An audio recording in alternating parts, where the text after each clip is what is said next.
Bismillahirrahmanirrahim. Assalamualaikum warahmatullahi wabarakatuh.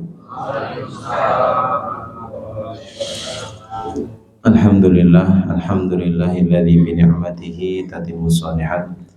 Allahumma shalli wa sallim wa barik ala sayyidina wa maulana wa syafi'ina Muhammadin sallallahu alaihi wasallam wa ala alihi wa ashabihi wa man tabi'ahum bi ihsanin ila yaumiddin. Subhanaka la ilma lana illa ma 'allamtana innaka antal alimul hakim. Allahumma anfa'na bima 'allamtana wa 'allimna ma yanfa'una wa zidna ilma. Allahumma bika asbahna wa bika amsayna wa bika nahya wa bika namutu wa ilaika nusyur. Rabbi shrah li sadri wa yassir li amri wahlul 'uqdatam min lisani yafqahu qawli. Hadirin jamaah sholat subuh Masjid Al-Muhajirin, Bapak Ibu dan seluruh hadirin semuanya, alhamdulillah pada kesempatan yang berbahagia ini, kesempatan yang penuh dengan keberkahan ini, kita semuanya bisa melaksanakan satu di antara kewajiban kita sebagai hamba Allah Subhanahu wa Ta'ala, yaitu menjalankan sholat subuh secara berjamaah, dilanjutkan majelis subuh barokah. Mudah-mudahan setiap langkah dan niat kita semuanya dari rumah menuju masjid ini dicatat sebagai amal yang diridhoi oleh Allah Subhanahu wa Ta'ala. Berbagai macam keutamaan kita semuanya ketika mengusahakan dan memperjuangkan untuk menjadi pejuang subuh, untuk menjadi orang-orang yang selalu istiqomah melaksanakan sholat subuh berjamaah. Di antaranya adalah insya Allah kita semuanya akan terhindar dari sifat kemunafikan dan sifat nifak, yang mana sifat kemunafikan ini sangat membahayakan diri kita semuanya, dan salah satu di antara caranya agar kita terhindar dari sifat munafik adalah kita bisa istiqomah melaksanakan sholat subuh berjamaah. Mudah-mudahan dengan keistiqomahan kita, makasih Pak, kita semuanya dihindarkan dari sifat kemunafikan oleh Allah Subhanahu wa Ta'ala. Maka ada kisah singkat, seorang murid bertanya kepada gurunya, "Wahai Syekh, wahai guru, kenapa di udara pagi itu begitu segar? Berbeda dengan udara di waktu siang, sore, dan malam." Kemudian guru ini menjawab, "Ketahuilah wahai muridku bahwa di waktu subuh itu kita semuanya terhindar dari nafas orang-orang munafik, ya, terhindar dari nafas orang-orang munafik. Maka udara di waktu subuh itu selain memang udaranya yang masih segar, terhindar dari segala polusi udara, tetapi ada makna konotasi yang lainnya adalah kita semuanya insya Allah terhindar dari nafas orang-orang munafik. Karena salah satu di antara ciri orang munafik itu adalah dia berat ketika melaksanakan sholat isya dan sholat subuh. Bahkan ketika ia mengetahui betapa besar pahalanya sholat subuh, ia akan datang ke Masjid Al-Muhajirin ini dengan merangkak. Saya kira yang tadi nggak ada yang datang dengan merangkak, ya. Semuanya dengan jalan, naik sepeda, bahkan ada yang naik motor seperti saya. Karena kalau merangkak dari Teluan ya nggak sampai ke sini. Alhamdulillah, ini satu kenikmatan yang Allah berikan kepada kita semuanya. Maka setiap kenikmatan, kullu ni'matin la tuqarribu minallahi azza wa jalla fahiya baliyah. Setiap nikmat ketika tidak kita gunakan untuk mendekatkan diri kepada Allah Subhanahu wa Ta'ala, itu hanyalah musibah. Ya, maka insya Allah nikmat-nikmat yang hari ini kita dapati dan Allah berikan kepada kita, kita selalu gunakan untuk mendekatkan diri kita kepada Allah Subhanahu wa Ta'ala. Karena hakikat syukur itu adalah kita bertambahnya ketaatan atas setiap nikmat yang Allah berikan kepada kita. Ketika setiap nikmat itu memberikan pertambahan ketaatan diri kita kepada Allah, maka itu adalah bukti syukur kita kepada Allah Subhanahu wa Ta'ala. Ketika Allah masih memberikan nikmat kita mata, kita gunakan untuk melihat yang baik, maka ini bukti syukur kita kepada Allah. Ketika kita masih diberikan nikmat telinga, untuk mendengarkan majelis ilmu, maka ini juga satu bukti syukur kita kepada Allah Subhanahu wa taala. Bahkan ketika kita masih diberikan punggung yang bisa digunakan untuk duduk, ya, meskipun duduknya ini rata-rata bapak-bapak ini duduknya pokoknya nyari tembok gitu ya. Jadi merasa diri sudah tua gitu Pak. Harus butuh sandaran gitu ya. Ini tetap kita berikan satu kenikmatan, kita berikan satu kesyukuran kita kepada Allah dengan kita menggunakan punggung kita meskipun dengan bersandar dengan tembok, tetap dengan hadir ke majelis ilmu. Daripada sandarannya dengan sandaran yang lainnya, lebih baik sandaran di tembok kemudian kita hadir ke majelis ilmu. Mudah-mudahan setiap kenikmatan kita ini senantiasa menambah ridho dari Allah Subhanahu wa taala. Amin. Salawat dan salam semoga senantiasa tercurah terlimpah kepada junjungan kita baginda Rasulullah Muhammad sallallahu alaihi wasallam, kepada keluarga beliau, sahabat beliau. Mudah-mudahan kelak kita nanti mendapatkan syafaatnya di yaumul qiyamah. Amin Allahumma amin. Hadirin yang dimuliakan oleh Allah Subhanahu wa taala, ada satu hadis yang sama-sama bisa kita renungkan, meskipun kita semuanya, saya pribadi juga belum mendapatkan jaminan kemuliaan dari hadis ini, jaminan keselamatan dari hadis ini, dan kita semuanya juga belum merasakan jaminan keselamatan dari hadis ini, tapi semuanya bisa kita jadikan muhasabah tentang hadis ini yang Rasulullah SAW katakan tentang 4 perkara, 4 hal atau 4 pertanyaan yang membuat kaki kita ini tidak akan bergeser nanti di hari kiamat ketika kita ditanya tentang 4 hal ini. Maka Rasulullah SAW pernah bersabda, la tazulu qadama 'abdi yaumal qiyamati hatta yus'al an arba. Seorang hamba tidak akan bergeser kedua kakinya pada hari kiamat sebelum mereka ditanya tentang empat perkara.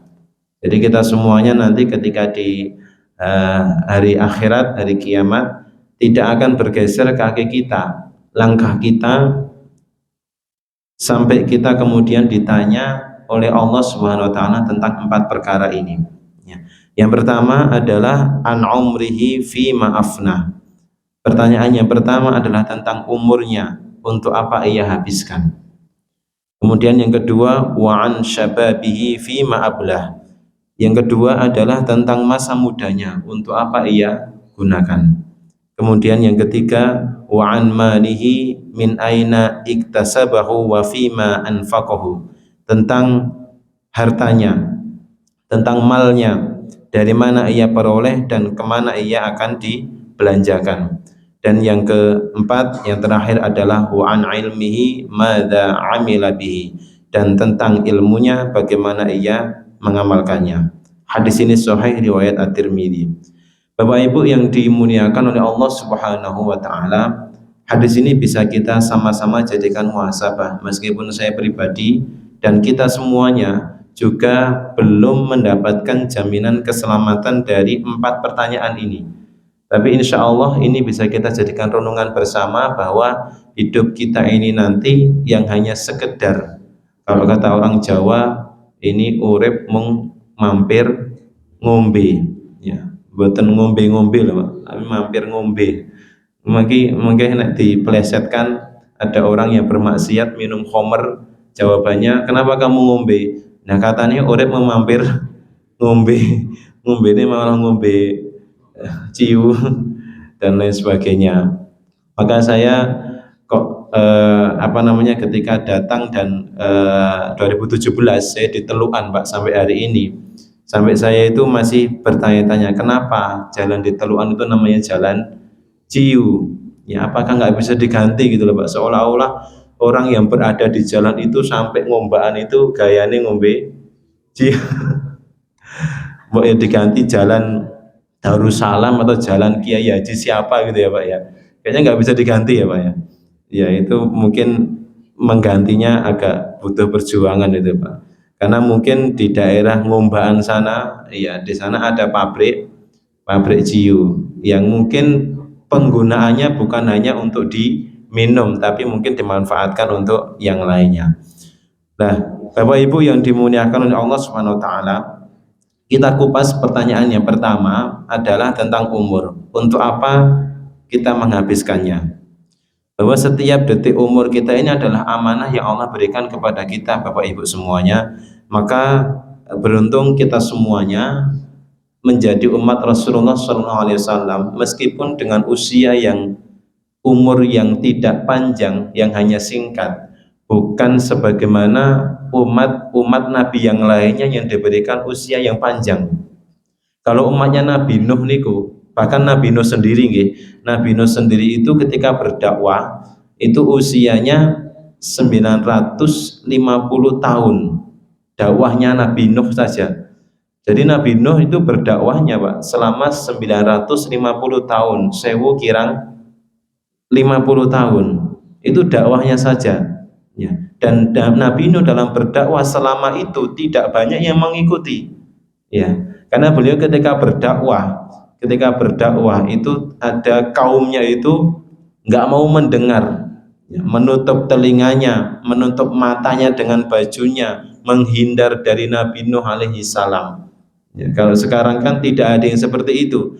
Paling-paling kalau ada ustadz yang berdakwah, ada kita yang berdakwah itu ya mendengar insya Allah didengarkan. Masuk atau tidak itu urusan nanti, diamalkan atau tidak itu urusan nanti, yang penting mendengar dulu. Kalau Nabi Nuh dulu enggak.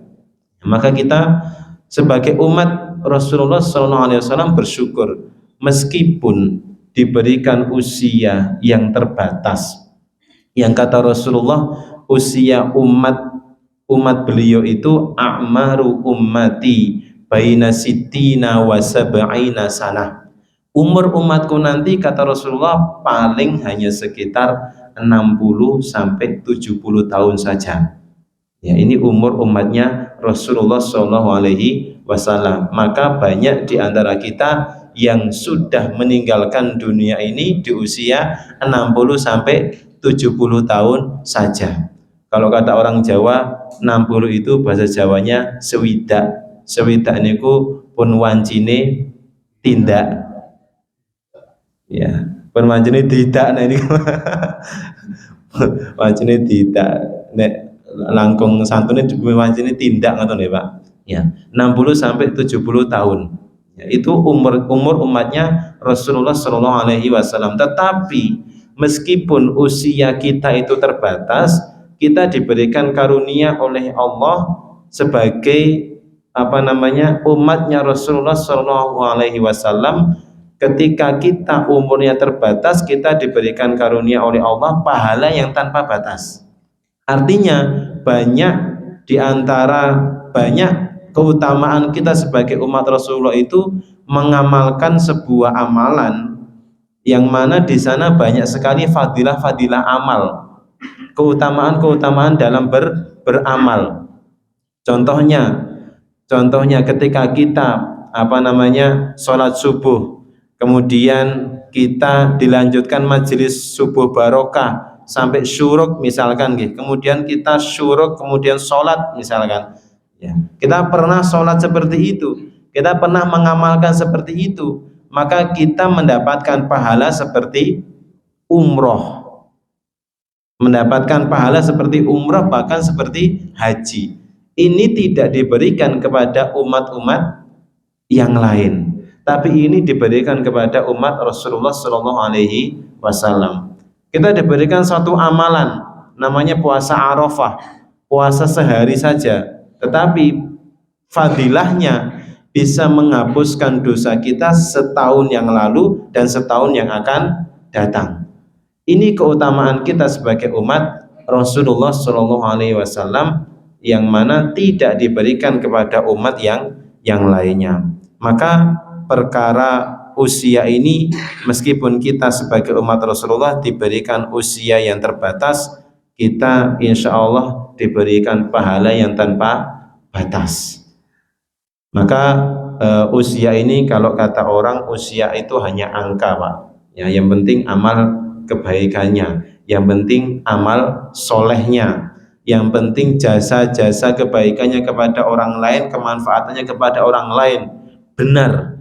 Kenapa? Karena Rasulullah pernah ditanya oleh para sahabat, "Ya Rasulullah, ayyun nasu khair?" Wahai Rasulullah, manusia seperti apa yang paling baik di muka bumi ini? Kata beliau, "Man tala umruhu wa hasuna amaluhu." Mereka yang paling baik di muka bumi ini adalah mereka yang panjang usianya, wa hasuna amaluhu, tetapi baik amalannya. Berarti panjang usia saja tidak cukup untuk menjadi manusia yang terbaik, harus dengan kalimat yang kedua ini, wa hasuna amaluhu, dan baik pula amalannya. Maka kemudian Rasul ditanya lagi oleh para sahabat, wa ayyun nasu syarr, lantas manusia yang paling buruk itu seperti apa wahai Rasulullah? Man tala umruhu wa sa'a amaluhu. Manusia yang terburuk di muka bumi ini, kata Rasulullah SAW, adalah mereka yang panjang usianya, ya usianya. Jadi jawaban Rasulullah ini, jawaban yang pertama sama, Pak. Jawaban yang pertama itu sama tentang umur, tentang usia. Manusia yang terbaik dan manusia yang terburuk itu sama-sama jawabannya yang pertama adalah mereka yang panjang usianya. Tetapi yang membedakan adalah yang kedua. Yang kedua, kalau yang kedua ini yang terburuk adalah wasa'a amaluhu, tetapi mereka buruk amalannya. Ini tentang usia. Jadi umur tidak akan bisa kembali dan tidak akan bisa kita ulangi. Maka pertanyaannya, apakah umur kita ini diisi dengan taat atau diisi dengan maksiat, diisi dengan kemanfaatan atau diisi dengan kesia-siaan? Insya Allah tidak ada yang terlambat kalau kita ini masih hidup. Tidak ada yang terlambat Bapak Ibu kalau kita ini masih hidup. Kalau kita masih hidup berarti kita masih diberikan kesempatan. Kalau sudah tidak hidup berarti sudah hilang kesempatan kita. Maka ada seorang penggali kubur di kota Damaskus di negara Syria sana. Ya, dia profesinya sebagai penggali kubur. Di usianya yang menjelang 50 tahun, dia baru rajin ke majelis ilmu. Dia baru rajin untuk menuntut ilmu. Di penghujung usianya, di usia sekitar 60-70 tahun. Saya tidak tahu usianya dalam riwayat ini ada beliau berapa. Yang jelas adalah di usianya sebelum meninggal dunia, yang tadinya profesinya itu sebagai penggali kubur, menjelang usia 50 tahun, dia baru rajin untuk menuntut ilmu. Kemudian sebelum meninggal, beliau dinobatkan sebagai seorang ulama. Namanya ulamanya ini adalah Abdurrahman Al-Haffar, hamba Allah yang tadinya profesinya itu sebagai seorang penggali kubur. Apa yang membuat beliau memotivasi dirinya untuk menuntut ilmu? Karena semasa beliau menjadi seorang penggali kubur, ada dua jenazah yang ketika beliau terima dari atas di liang lahat itu, ditampakkan di atas mata kepala beliau sendiri taman-taman seperti taman-taman surga yang sangat indah. Kemudian jenazahnya ini dibawa oleh malaikat. Penggali kubur ini penasaran, tanya kepada keluarganya. Yang ditanya adalah ibunya. Ibu, amalan apa yang biasa dilakukan oleh putranya ibu ini? Kok sampai saya mendapatkan kejadian yang sangat ajaib yang belum pernah saya lihat sebelumnya? Kata ibu ini adalah, semasa di dunia kedua anakku ini selalu menuntut ilmu, selalu hadir ke majelis ilmu. Anak saya yang pertama itu dia rajin menuntut ilmu. Anak saya yang kedua adalah seorang profesi sebagai tukang kayu, tetapi hasil dari upah dari pekerjaannya ini dipakai untuk membiayai penuntut ilmu. Maka keduanya dimuliakan. Maka insya Allah Bapak Ibu, tidak ada yang terlambat kalau kita semuanya diberikan kesempatan untuk selalu hadir ke majelis ilmu, salah satu kenikmatan yang amat luar biasa yang Allah berikan kepada kita semuanya. Imam Ahmad bin Hambal pernah ditanya oleh muridnya, wahai Imam, ya, ilama tahu anta ma'al mahbaroh, sampai kapan engkau ini bersama ilmu, bersama tinta? Mahbaroh ini asal katanya hibrun. Hibrun itu bahasa Arabnya tinta. Ya, tinta. Tinta ini identik dengan ilmu. Ya. Kemudian kata beliau apa? Ma'al mahbaroh ilal maqbaroh. Aku akan bersama ilmu sampai aku ke maqbaroh. Maqbaroh itu asal katanya kubrun. Kubrun atau kubur. Oh, saya ini akan selalu bersama ilmu sampai liang lahat. Maka ada pepatah mengatakan utlubul ilma minal mahdi ilal lahdi.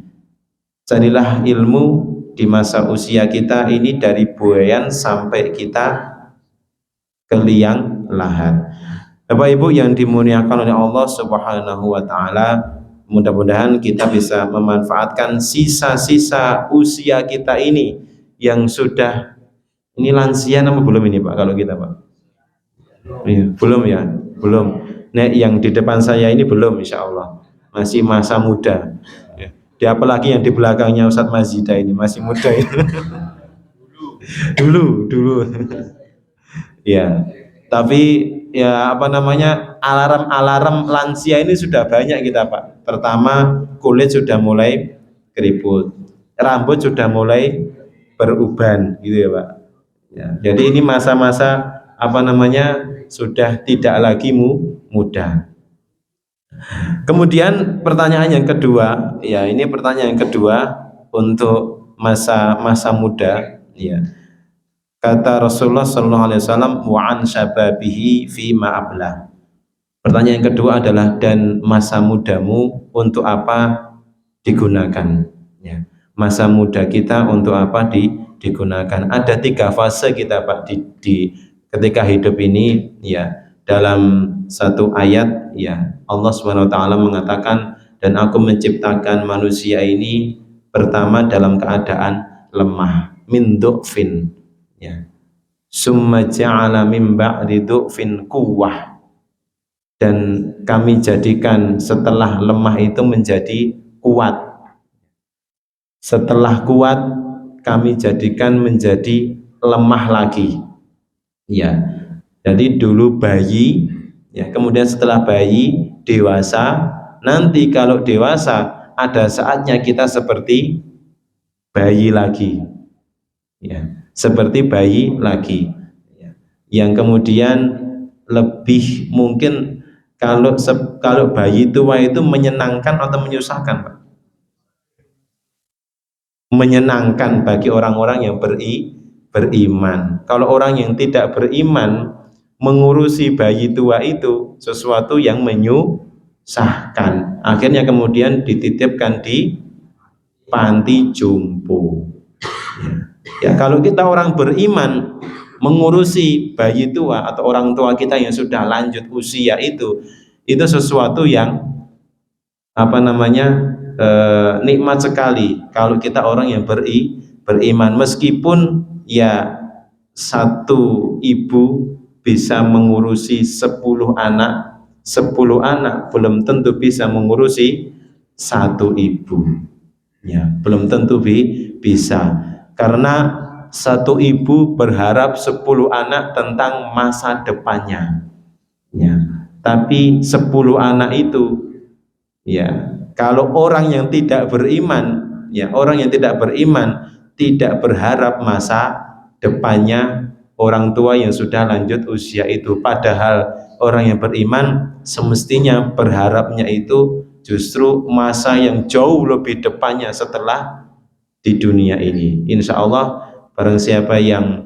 mendapatkan keridhaan dari orang tua, dan ia bisa masuk ke surga yang paling tengah, mendapatkan kemuliaan. Bersyukurlah ketika kita masih memiliki kedua orang tua yang bisa kita muliakan kedua orang tua kita itu, dan bisa menjadi jembatan kita masuk ke surganya Allah Subhanahu wa ta'ala. Masa muda Rasulullah mengatakan iktanim khamsan qabla khamsin. Ingatlah 5 perkara sebelum 5 perkara, sampai dijadikan nasyid, ya, jadikan nasyid oleh Raihan kalau saya nggak salah. Ingat 5 perkara sebelum 5 perkara, sehat sebelum sakit, salah satunya itu. Kemudian kalau di tema ini adalah wasyababaka qabla haramika, dan masa mudamu sebelum datang masa tuamu. Ini untuk saya, untuk Ustadz Mazidah, dan yang masih muda-muda ini, sebelum datang masa tua saya, gitu Pak. Berarti kalau sudah masa tua gimana Pak? Sebelum datang ingat masa muda lagi ya, atau kita merasa masih muda aja gitu ya Pak? Nah itu aja, kita masih merasa muda saja ya. Masa muda ini masa yang paling efektif untuk kita meningkatkan amal-amal kita semuanya. Tetapi di masa muda ini juga masa penuh ujian, di mana masa muda itu banyak sekali godaannya, karena kita masih diberikan kemampuan untuk fisik kita masih energik untuk melakukan kemaksiatan dan melakukan ketaatan. Maka Rasulullah membuat bersabda, salah satu sabdanya beliau mengutamakan secara khusus bagi anak-anak muda yang hatinya terkait dan terikat dengan masjid. Mereka akan mendapatkan naungan di akhirat yang tidak ada naungan kecuali naungan dari Allah Subhanahu wa taala. Wa rajulun qalbuhu mu'allakum bil masajid, dan anak-anak muda yang hatinya selalu terikat dan terkait dengan masjid, mereka akan mendapatkan naungan dari Allah Subhanahu wa taala. Tetapi hari ini banyak pemuda di luar sana, bukan di sini ya Pak, insya Allah ya, banyak pemuda di luar sana itu hatinya bukan terikat terkait dengan masjid, tapi hatinya terkait dengan perempuan. Wa qalbuhu mu'allakum bin nisa, dan hatinya terikat dengan perempuan. Akhirnya ada pergaulan bebas, pacaran, nongkrong dengan yang bukan halalnya ya.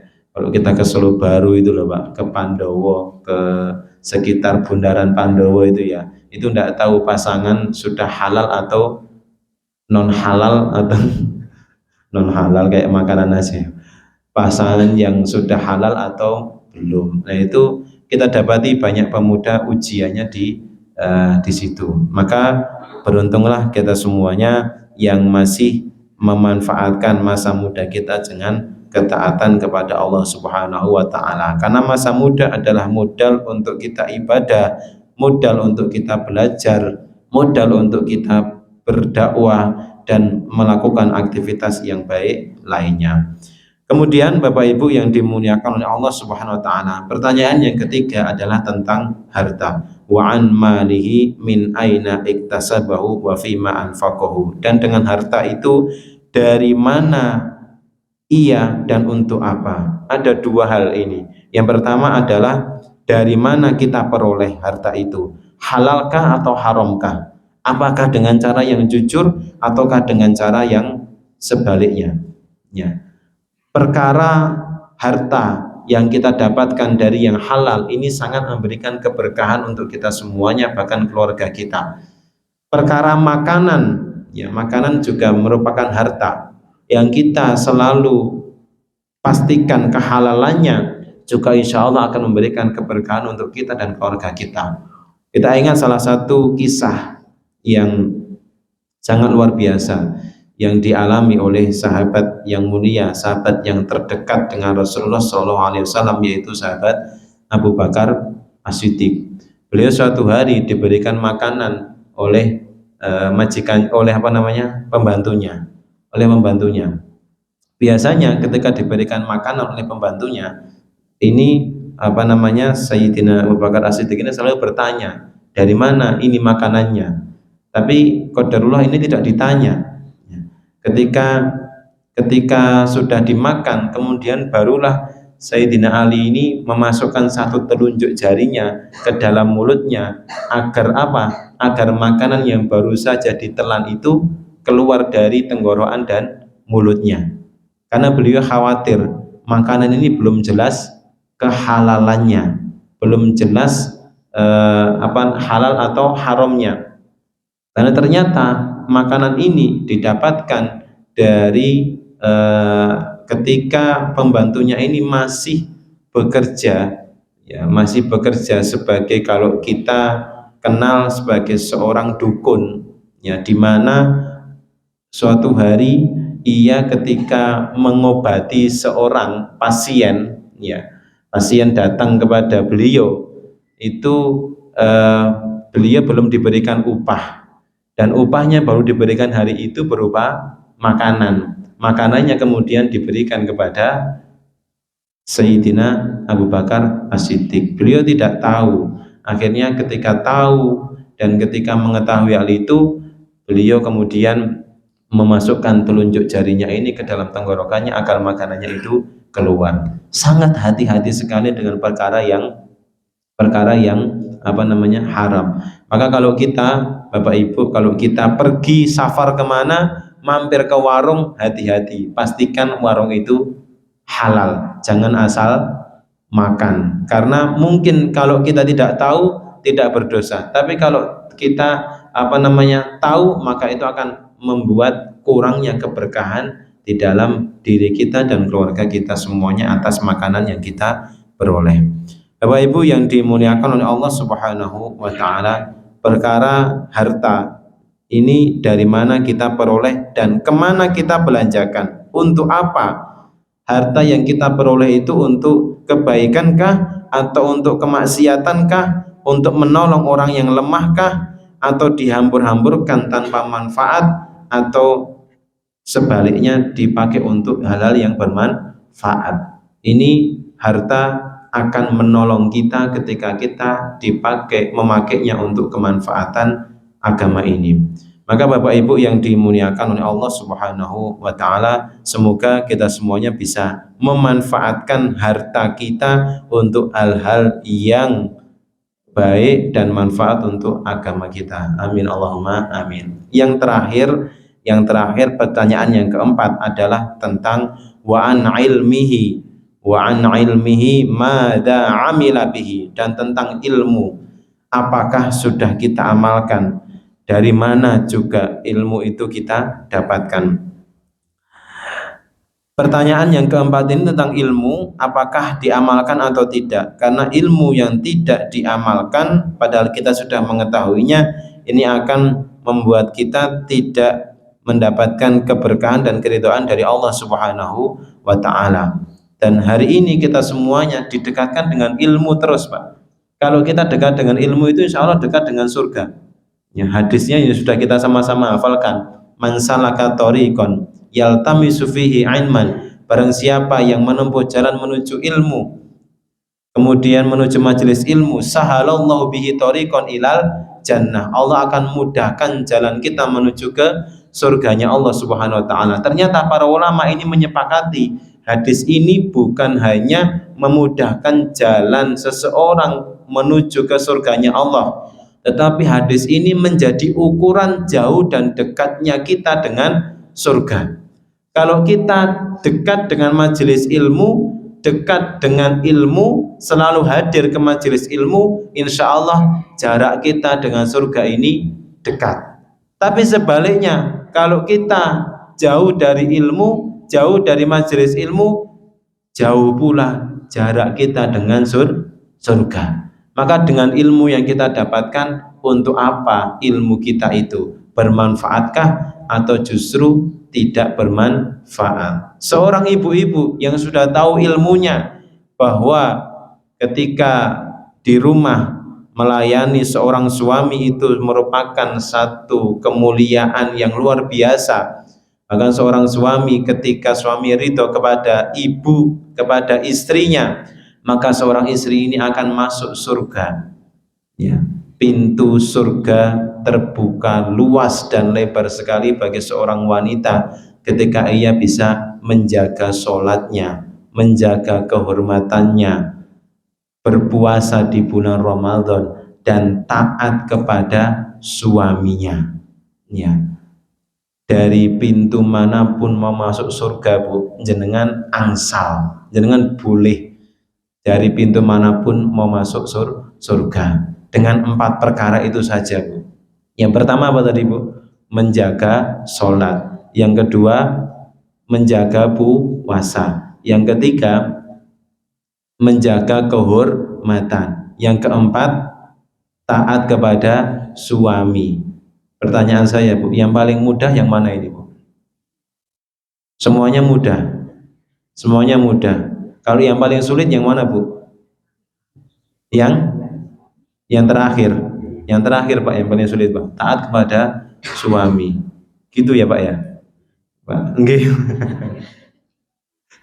Taat kepada suami. Ya, contohnya seperti ini, Bu.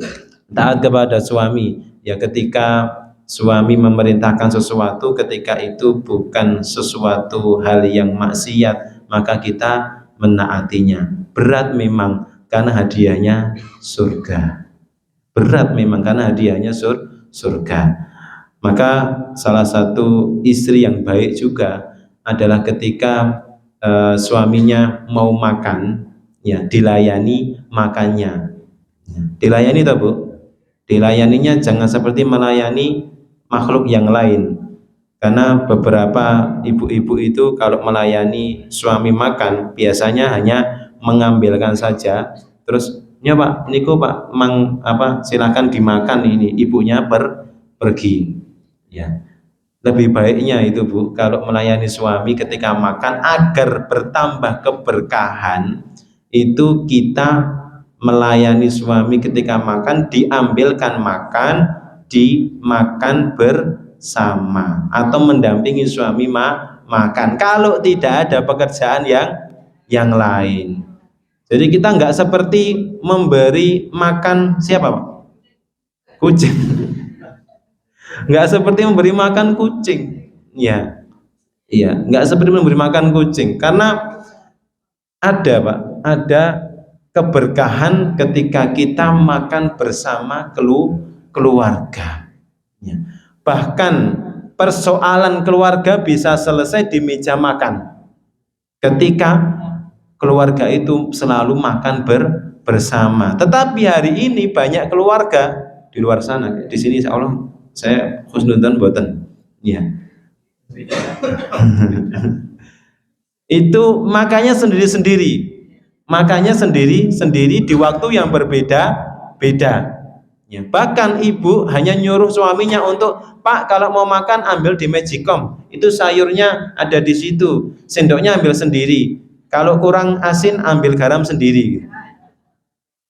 Ya, itu ibu di luar sana, bukan ibu jamaah muhajirin ya, Bu ya, bukan, insya Allah bukan. Nah, ini kurang berkah. Meskipun tidak dosa, Bu, tapi kurang berkah. Kalau kita pengen keberkahan dalam keluarga, salah satu caranya itu adalah dengan makan bersama. Makan bersama. Maka kalau kita pergi ke restoran yang paling mahal di Solo, paling nikmat di Solo, restoran apa, Pak? Yang paling mahal dan nikmat di Solo? Ya, nggak tahu ya, Pak. Kemudian sampai di sana kita sekeluarga. Ya, kita sekeluarga sampai di sana, ketika menunggu makannya itu semua main HP. Ya, anaknya main HP, kakaknya main HP, ibunya main HP, bapaknya main HP, bahkan simbah kakung, simbah putri yang diajak juga main HP. Ya. Ini tidak berdosa, tapi eman-eman sudah datang ke restoran yang paling mahal dan nikmat, ya. Tetapi sampai sana bukan malah makan bersama, tapi main HP bersama. Padahal ini momen golden moment yang sangat luar biasa untuk hadirnya turunnya keberkahan dalam keluarga lewat makan bersama. Maka Rasulullah mengatakan, kulu jama'atan wala tafarruqu. Makanlah bersama-sama, jangan suka makan sendiri. Meskipun boleh makan sendiri, boleh Pak, Bu, nggak berdosa. Fa innal barokata fil jamaah. Tetapi ketahuilah keberkahan itu datang ketika kita selalu bersama-sama berjamaah, bahkan dalam urusan makan. Beda Pak, kalau subuh barokah kemudian makannya bersama-sama dengan makannya dibawa pulang, itu rasanya berbeda. Betul nggak betul? Rasanya berbeda, meskipun tidak mengapa kadang-kadang dibawa pulang nggak berdosa, tapi rasanya berbeda.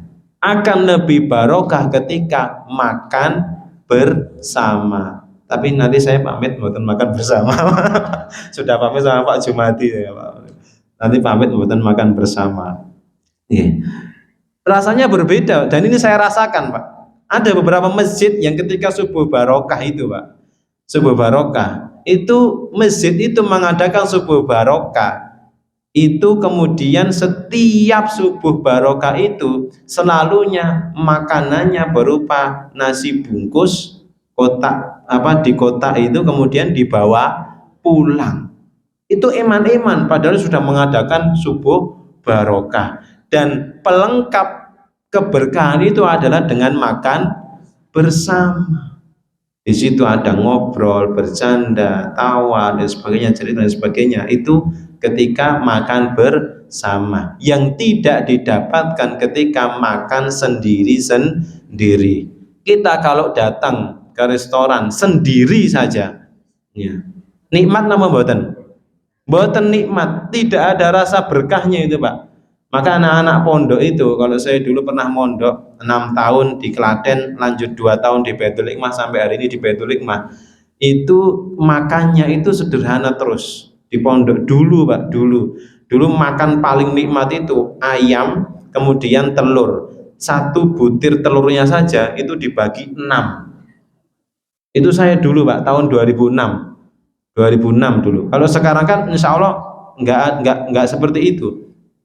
Ya, itu pun sudah rasanya nikmat banget. Kenapa? Karena makannya itu bersama-sama. Makannya bersama-sama. Bahkan ada pernah saya makan sahur itu karena bangun tidur ya Pak. Bangun tidur makan sahur, makannya bareng-bareng di halaman itu, di karpet di halaman. Itu karena bangun tidur dari kamar tuh udah semangat. Lauknya lele. Enak banget lele gitu ya. Waktu itu emang enak banget lele. Ternyata sampai di situ itu ketika matanya gini, loh ternyata terong. Jadi terong masih utuh Pak, setengah utuh itu kan kayak lele kalau dari jauh gitu Pak. Ya, itu pun juga dimakan nikmat, bahkan berkesan sampai hari ini saya masih ingat itu Pak. Saking merasa kepreng ya.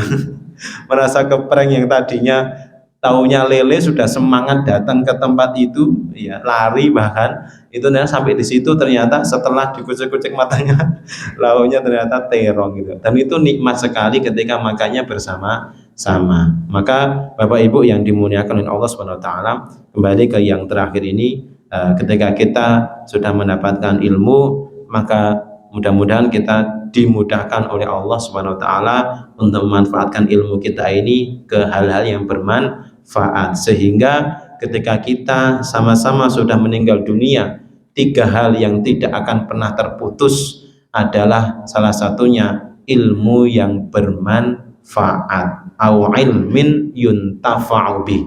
Ya, semua Bani Adam ketika meninggal dunia amalannya terputus semua kecuali 3 perkara. Salah satunya adalah ilmu yang bermanfaat, dan ilmu yang bermanfaat itu akan menolong dirinya ketika dia sudah meninggal dunia. Yang kedua adalah, yang pertama sedekah jariyah, yang kedua ilmu yang bermanfaat, yang ketiga adalah awaladin sholihin yad'ulah, anak soleh yang selalu mendoakan kedua orang tuanya. Diingat Pak, anak soleh bukan anak saja, karena kalau anak yang tidak soleh tidak mendoakan kedua orang tuanya. Tapi kalau anak yang soleh, amal kebaikan kita akan diteruskan dan dilanjutkan oleh dzurriyyah kita, anak-anak keturunan kita semuanya. Mudah-mudahan Allah karuniakan kita anak soleh dan solehah yang melanjutkan perjuangan amalan kita di dunia ini. Amin Allahumma